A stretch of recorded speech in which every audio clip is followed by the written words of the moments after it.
A girl left home to visit a friend, but never made it. At first, police couldn't find a single clue, and the case went cold. For years, it felt like the answer was right in front of them, but no one could put the pieces together.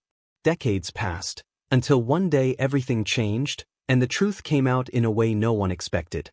Claire Tiltman was born on January 14, 1977, in a small British village called Greenhithe. She was an only child and went to an all-girls school where she had a lot of friends. Even as a kid, Claire was focused and determined. She dreamed of becoming one of the first female firefighters in the country.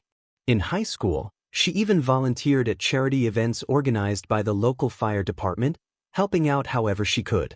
Still, she wanted to get a college degree before going into that line of work. In January of 1993, when she was 16, Claire was in the middle of her final exams and thinking about her future education. On January 18th, just 4 days after her birthday, Claire headed out to a friend's house. They planned to talk about college options and figure out where they might want to apply. She left home around 6 p.m., telling her mom she'd be back in about an hour and a half. But when that time came and went, there was no sign of Claire. At first, her mom thought she probably just lost track of time, maybe stayed a bit longer at her friend's place. But when the clock passed 8 p.m., she started to get worried. She called the friend's house, only to find out Claire had never shown up. Thinking maybe plans had changed, she started calling a few of Claire's other friends, but no one had seen her that night. A few minutes later, Claire's mom stepped outside and ran into a neighbor. He mentioned that something had happened a few miles away.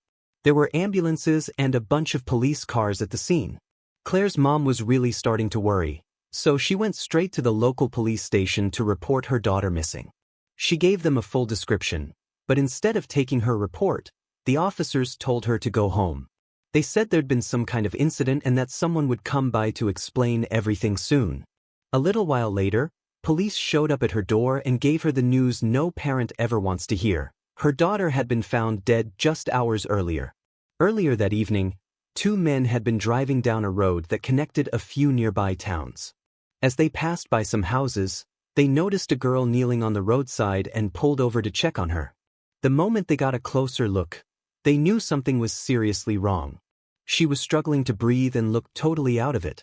One of them ran to a nearby pub to call for help, while the other stayed with her.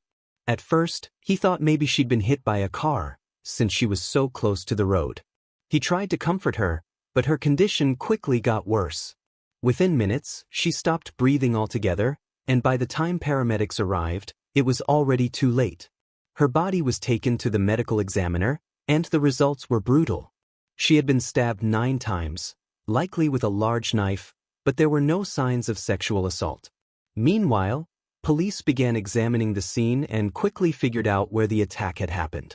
Claire was likely ambushed in a narrow alleyway that ran off the main road, leading toward her friend's house. Based on the wounds, they believed the killer came at her from behind. But beyond that, there wasn't much to go on. The alley was quiet, dark, and empty. No security cameras nearby. No witnesses. No useful evidence. Still, there was one thing that stood out. According to the medical examiner, the murder weapon wasn't just any knife. It was unusually large, too big to be something someone would just carry around in their pocket. Detectives believed the killer had brought it from home instead, already planning to use it on someone. News of the murder spread quickly through Claire's village and nearby towns. That evening, some students were still at school for exam prep sessions, and they heard about the incident on the radio. At first, no one knew the victim's name, but it didn't take long before word got out. With no solid leads, police turned to the public for help. A few people came forward, saying they'd seen a man in a light-colored coat near the road around 7 p.m. Another witness claimed they saw a man with dark curly hair walking out of the alleyway, but no one could identify either of them, even though it was a small community where most people knew each other. Based on the nature of the attack, detectives considered the possibility that the killer might have known Claire and had a personal motive. But there was also a more disturbing theory: this might not have been a one-off.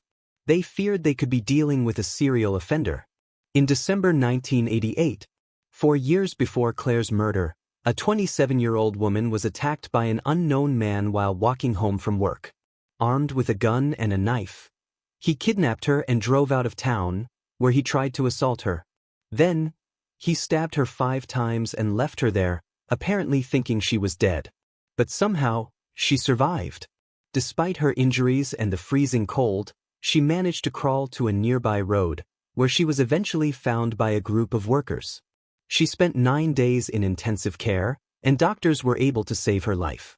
But police were never able to track down the man who did it. And now, after Claire's murder, both detectives and locals began to wonder, what if the same person was behind both attacks?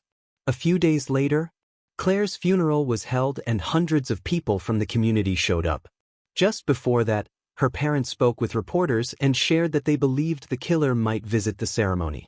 Detectives thought the same thing, so they attended the service and quietly took note of every single person who showed up. But even that didn't bring them any closer to finding the person responsible. In the weeks that followed, police kept questioning locals and chasing down leads, but nothing panned out. More than 2 years went by, and it started to seem like the case would never be solved.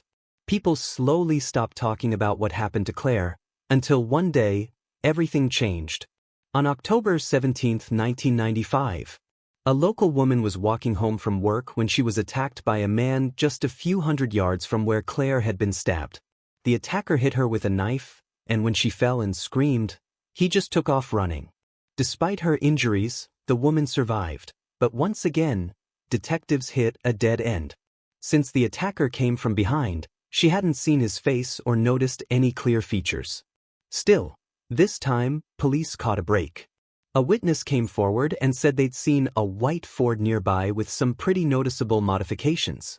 That detail helped investigators quickly track down the owner of the car, a local milkman named Colin Ashsmith. Police realized they'd spoken to Colin before, right after Claire's murder. Back then, he'd called them to report seeing a man with dark hair near the crime scene. But a few weeks later, when detectives followed up with him in person, Colin's story had changed slightly. At first, he claimed he'd been driving down that road around 6:30 p.m. Now, he insisted it was closer to 5:30. Still, he had an alibi. His mother told police they'd been driving together and were already home at the time Claire was attacked. But now, there was more reason to be suspicious. Colin drove the same white Ford witnesses had seen near another attack, and he was known for always wearing a light-colored trench coat, just like the one several witnesses described seeing near both crime scenes. He also had light-colored hair, and 2 different people had reported seeing a fair-haired man near the alley where Claire was murdered. That was enough for detectives to seriously start considering him as a suspect and to get a warrant to search his home. Inside the house, police found a large knife that matched the wounds on the most recent victim, but that was just the beginning. During the search, they also uncovered a hidden journal, and what was written inside left everyone stunned. In the diary, Colin admitted that he was the one who attacked the woman back in '88. He called it his masterpiece and even rated the crime, giving it a 95% success rate. When he later found out the victim had survived, he wrote that next time he'd do better. He also wrote about trying to sneak into a care home to kill someone, but said the plan didn't work out. Even more disturbing, he mentioned that some of his friends used to jokingly call him a killer after that first attack because of how obsessed he was with knives. He also said he threatened his first victim, warning her that if she gave his description to the police, he'd hurt someone else. On top of that, Colin confessed to the 1995 stabbing. He wrote that he'd gotten angry with his girlfriend that day, convinced she was cheating on him. Fueled by rage, he drove around looking for someone to take it out on. First, he saw a man, but decided that was too risky. Then he spotted a woman walking alone, stopped the car, and attacked her. He felt a wave of relief afterward and didn't care at all whether the woman lived or died. The diary also detailed his plans to commit more murders and even mentioned that he had broken into the homes of several women he knew while they were away. When police searched Colin's car, they found blood-stained clothes and a torn piece of a tie, which, as it turned out, he'd used in an attempt to strangle his first victim. That alone was more than enough to charge him in the attacks on both women. Detectives were also pretty sure he was behind Claire's murder too, and they started digging for a possible connection. It didn't take long to find one. Colin's family knew Claire's. They both spent time at the same local community center where residents would hang out and socialize. In fact, Claire had celebrated her birthday there just 4 days before she died, and Colin had been at that venue that same night. Investigators also confirmed that he showed up at her funeral. Still, they didn't have a single piece of solid evidence linking him to her murder.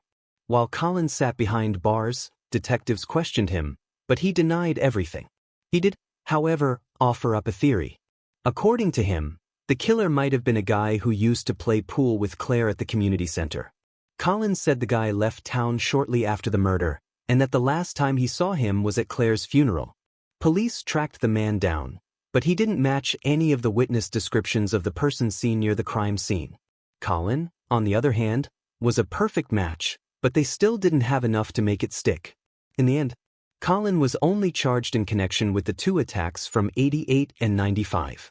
In December 1996, he pled guilty and was sentenced to 3 life terms, with the possibility of parole after just 15 years. But investigators weren't ready to let go. They kept looking for anything that could help them finally get justice for Claire. Out of all the potential suspects, Colin still made the most sense. But there were 2 major problems: a lack of physical evidence and his alibi. As you might remember, his mother had told police that she and Colin were out delivering flyers and were already home by the time Claire was killed. But here's the thing. Colin himself had called police the day after the murder and claimed to have seen a man with dark hair near the scene about an hour later. That call actually contradicted his own alibi. Based on what he told them, he would have had to have been right near the alley when Claire was attacked. That got detectives thinking, was his mom lying to protect him? After all, she wasn't just any mom. She was a former political party advisor, just like her husband, and she also happened to be the town's sitting mayor. When police confronted the parents again, they stuck to their story, insisting their son had nothing to do with the murder. Your detectives kept digging, and eventually, they uncovered the truth. Colin's alibi was completely made up. They found solid proof that his mother wasn't with him that evening, which meant she'd lied to protect her son. But that wasn't the only discovery. Investigators also learned something else, something just as disturbing. Turns out, Colin's father had gotten rid of a knife his son brought home after the 1995 attack. He admitted to boiling it in water, taking it apart, and disposing of the pieces just hours before police arrived with a search warrant. For that, he was sentenced to 12 months in prison. As for Colin's mother, her involvement didn't end there. Later on, she gave an interview to a local TV station and claimed it was actually her idea for her husband to get rid of the knife. She said she truly believed her son was innocent and was scared the police would try to pin someone else's crime on him. But even with everything they'd uncovered, police still didn't have enough evidence to charge Colin with Claire's murder. While he was serving time for the other attacks, detectives kept digging into his past, trying to find anything that could finally tie him to the crime. But nothing ever came of it. The only new discovery came during a routine search of his prison cell.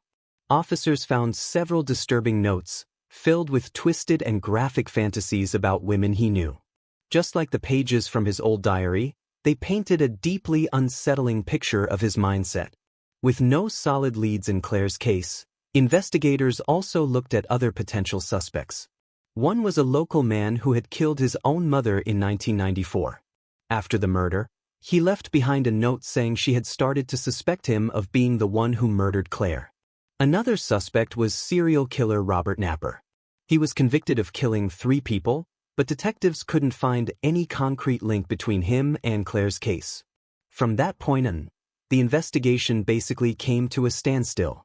Claire's parents were convinced Colin was the killer, and the fact that police still couldn't charge him for her murder weighed heavily on them. In 2008, Claire's mother passed away from cancer, and in 2012, her father died as well. Neither of them lived to see justice for their daughter. Then, in 2013, the case drew public attention once again when detectives made a renewed push to bring the killer to justice. They put out another appeal to the public asking for any information, and even the Prime Minister voiced support for their efforts. The tips that came in didn't lead anywhere, until one of Colin's former cellmates came forward with a story that completely changed the direction of the case. He claimed that one day, Colin had bragged about attacking a girl. According to him, Colin said he saw her at a crosswalk and something in him just snapped. That detail instantly stood out to detectives, since Claire had been using a crosswalk that led straight into the alley where she was attacked. The other two victims, on the other hand, had been found nowhere near crosswalks. That one clue strongly suggested Colin had been talking about Claire, or possibly another victim that police hadn't discovered. Still, detectives doubted there were any other victims because no other similar unsolved cases had been reported in the area. After speaking with Colin's former cellmate, police secured another warrant and returned to his house, hoping to finally uncover new evidence. As expected, they didn't find anything major, but something still caught their attention: a newspaper clipping about Claire's murder, published a year after she was killed. It wasn't enough to prove guilt, but detectives decided it was time to put everything they had on the table and try to take the case to trial. By then, a new law had also come into effect in the UK. It allowed prosecutors to bring up a suspect's prior convictions in court, which could be a game-changer for Claire's case. Colin was already serving time for 2 violent attacks, both strikingly similar to what happened to Claire, and committed just miles from where she was killed.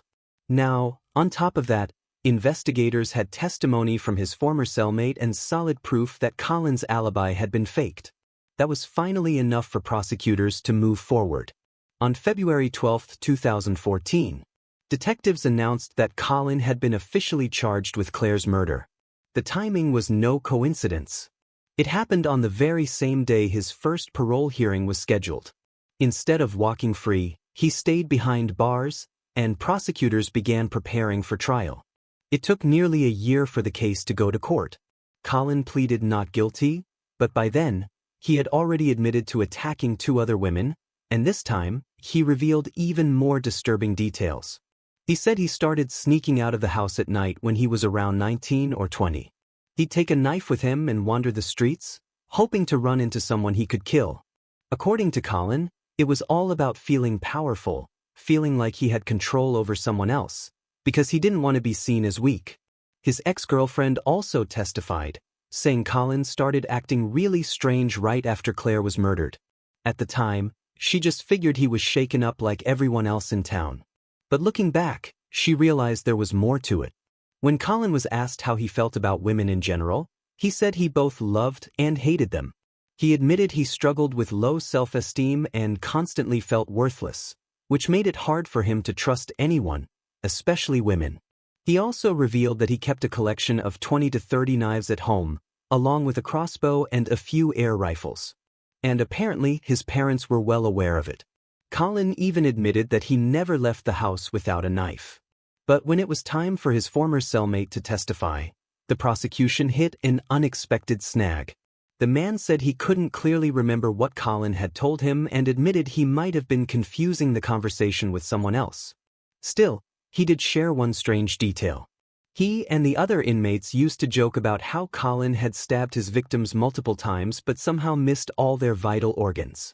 It became a running joke, especially when they played darts.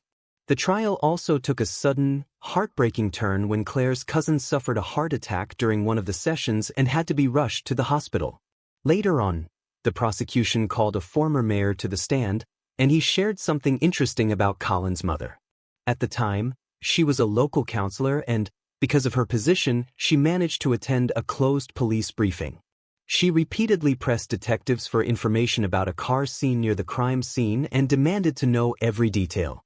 Considering she also helped her son fake an alibi, the whole thing came off as deeply suspicious. The trial lasted 5 weeks and, in December 2014, the jury reached a verdict. Colin Ashsmith was found guilty of murdering Claire Tiltman. He was sentenced to life in prison with the possibility of parole after 21 years. When the verdict was read, Colin showed no emotion. He later appealed the decision, but the court rejected it, saying the evidence against him was overwhelming. So, after 26 long years, justice was finally served. In Claire's memory, local officials named a road after her and later even renamed a street using her last name. In 2022, A new community center opened its doors, proudly bearing Claire Tiltman's name. Alright guys, share your thoughts on this story in the comments section, and don't forget to hit the like button and subscribe. Thank you for watching.